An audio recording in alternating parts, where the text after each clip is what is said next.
For centuries, healers who worked with plants were branded as witches, savages, or heretics.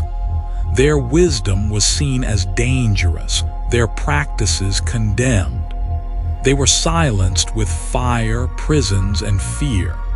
Today, the very same plants are being reborn, not in the hands of the people, but in the portfolios of corporations and billionaires. The story of plant medicine has always been about power. The question is, who pays the price and who profits?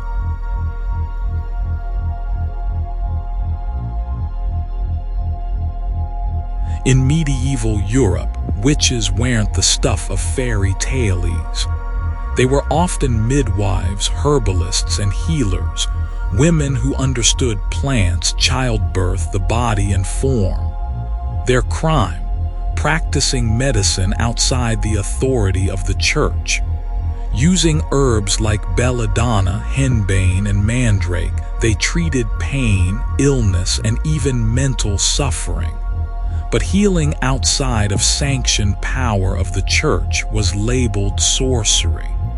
And so, thousands were tortured, exiled, or burned alive.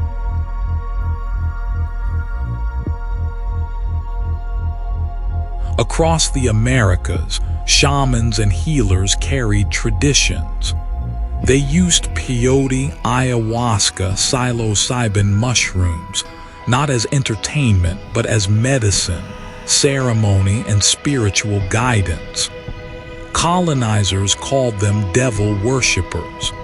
Missionaries outlawed the rituals.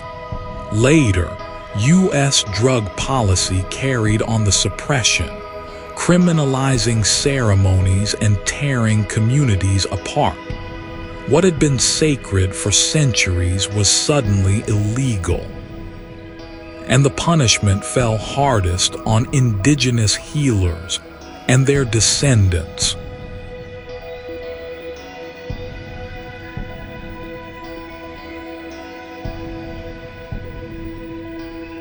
Now the cycle turns again. In the 21st century, psychedelics are reborn as miracle cures: depression, PTSD, addiction. Silicon Valley retreats market mushrooms as luxury healing. Ketamine clinics have popped up across cities in America. Investors bet billions on the next psychedelic IPO.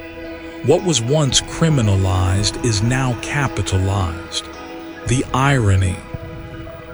The voices of women, shamans, and indigenous healers, the very people persecuted for these practices, are often always excluded from the profits.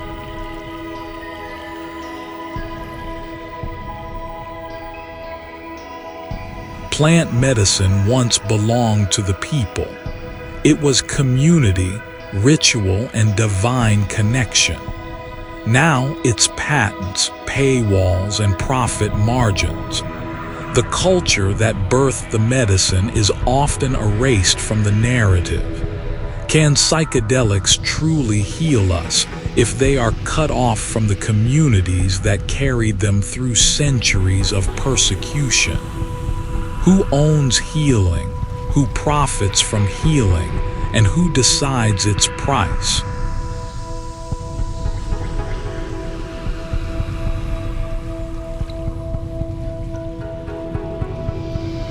From witch hunts to shroom hunts, history repeats with a new face.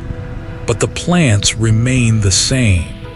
They whisper truths that outlast persecution, that outlast profit. They invite us back to the circle, not as corporations or consumers, but as people, remembering what we once knew.